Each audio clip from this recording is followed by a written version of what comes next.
Hi friends, and welcome back to my channel. So during this time, what I've been trying to do is I've been trying to make recipes that require minimal ingredients, because as we all know, the situation right now is very difficult. For example, for many of us to leave to the grocery stores to order stuff online that we need, a lot of the stuff is probably sold out or on back order. So my goal in these next videos is to give you recipes that require minimal ingredients. And for today's video, I want to share with you my recipe for this 5-ingredient almond cake. These are things that you probably have at home. I happen to have all these things from my macaron testing times. So I'm gonna share the recipe with you and let's get started. The ingredients that we are going to need include baking powder, granulated sugar, eggs, 1 lemon, and almond flour. Now I am going to tell you that from these ingredients, if you do not have the baking powder, you can certainly leave it out completely. What you'll notice if you leave out the baking powder is that your cake will be a little bit flatter around the edges and it will just have a little bit more density to it, but it is completely fine and it's just as delicious.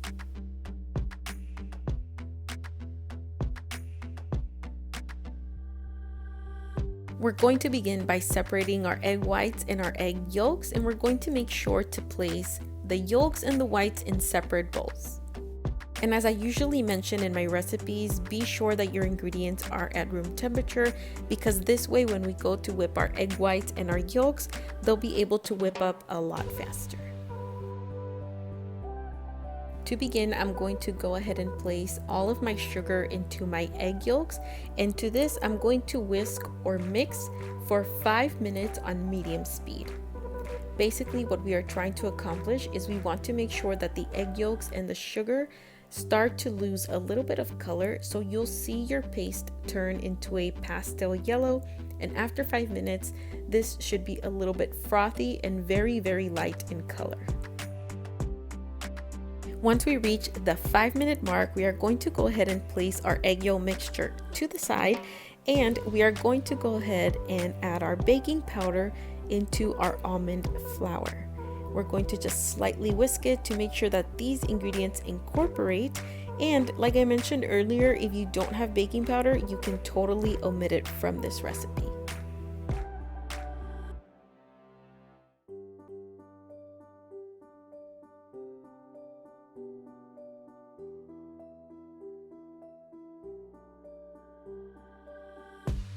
Once I am done incorporating the baking powder into my almond flour, I'm going to just dump all of my flour into my egg yolk mixture, and here I'm going to zest 1 whole medium lemon onto this mixture. Next, I'm going to whip up my egg whites for a total of 5 minutes, and as I've mentioned in previous recipes, you'll notice that the egg whites pass through stages, and what we are looking for is medium to stiff peaks at the end of 5 minutes. This part is very important because, like I mentioned, you can totally omit the baking powder, and what's going to give your cake that texture and a little bit of the fluff is going to be this process of puffing up or whipping up our egg whites. At the end of 5 minutes, I'm going to just go ahead and take my egg whites and place them to the side for later. And now with a spatula, I'm simply going to combine the ingredients that I have here, which was my flour and my egg yolk mixture. And as you start mixing this, you start to notice that it's going to form a thick paste. It's going to seem a little bit of when you're making macarons, the part before you add the egg whites in. That's the kind of paste that we're looking for. So it's going to be very tough on your hand. You're going to start notice that it's going to become very hard to mix, but that's exactly what we need.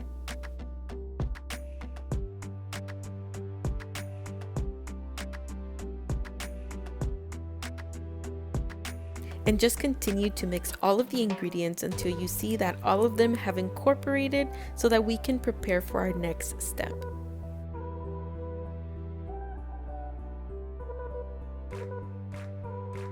After a few minutes, you'll notice that everything starts to come together, and this is the part where we're going to start in adding our egg whites a little at a time. So as you saw here, I added 2 scoops of this egg white mixture, and I'm simply going to start to fold in the egg whites until they start to mix with the paste that I formed earlier. And we're going to keep doing this gradually until you are done mixing all of your egg whites onto this almond paste. Also, be sure to be very careful while you're folding, because we also don't want to take out all of the air that we whipped up into our egg whites. So when you're doing this at home, it's going to seem impossible not to take out the air from your egg whites, but I promise you, as long as you're careful and as long as you fold this gently and with patience, your cake is going to turn out beautifully.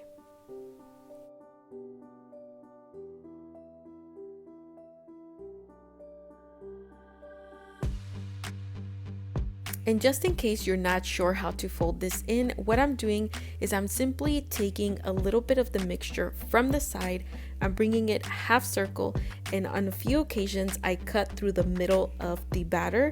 This is the easiest way that I found to fold in mixtures like these without deflating the egg whites completely. And after a few minutes, you'll start to notice that this batter is going to become a little bit more runny, and it's going to start looking like ribbons when you're folding it in on the sides. That's exactly what we want. To prepare my baking pan, I'm going to spray it with this Baker's Joy nonstick baking spray, and then I'm going to line the bottom of it with a circle of parchment paper. For your reference, my pan is an 8 by 3 inch cake pan.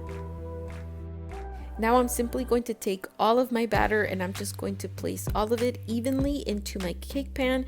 And the reason that I used parchment paper on this cake is because I feel like the batter is a little bit more delicate and almond flour is a little bit more delicate than regular all-purpose flour is, and I just wanted to make sure that none of the bottom of my cake stuck to my pan. So here I'm simply going to just use a little spatula to distribute all of my batter evenly, and I went ahead and preheated my oven to 350 degrees, and I'm going to bake this cake for approximately 28 to 30 minutes. There is quite a few ways to decorate this cake, but for this purpose, I'm simply going to just remove my cake from the cake pan and I'm flipping it over onto a cake board. And since I want the top to be on the top, you're going to see me flip it once again into a new cake board. Before flipping it over, remember to remove that little piece of parchment paper as I am doing here. And this is exactly what I mean about almond flour being a little bit more delicate. So that little piece that got stuck to the parchment paper is what I did not want to get stuck to my cake pan, because it's a lot harder to remove your cake from the pan than it is from parchment paper. Here I'm just going to take a new cake board and simply flip my cake again, and I'm just going to allow my cake to rest here so that it is able to cool down just a tiny bit. For my decoration, I did choose to use chocolate ganache, and I did have this ganache from a previous project. Like I mentioned, you can definitely top this cake with almonds, with powdered sugar, with a glaze, but for this purpose, I love the combination of the lemon with the chocolate, so that's what I chose to do.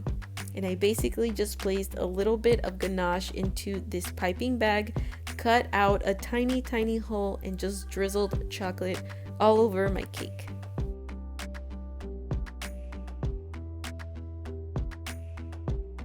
This is the final look of my cake. I definitely loved the taste.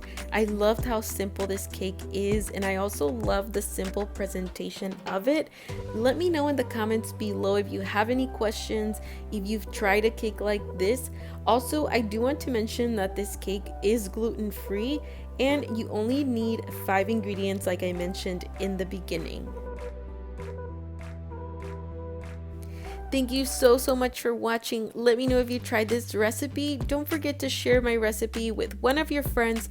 Don't forget to hit the like button, leave a comment, and subscribe to my channel before you go. You can also follow me on social media, and I will leave my handles at the end of this video. Thank you for watching, and I'll talk to you next time. Bye!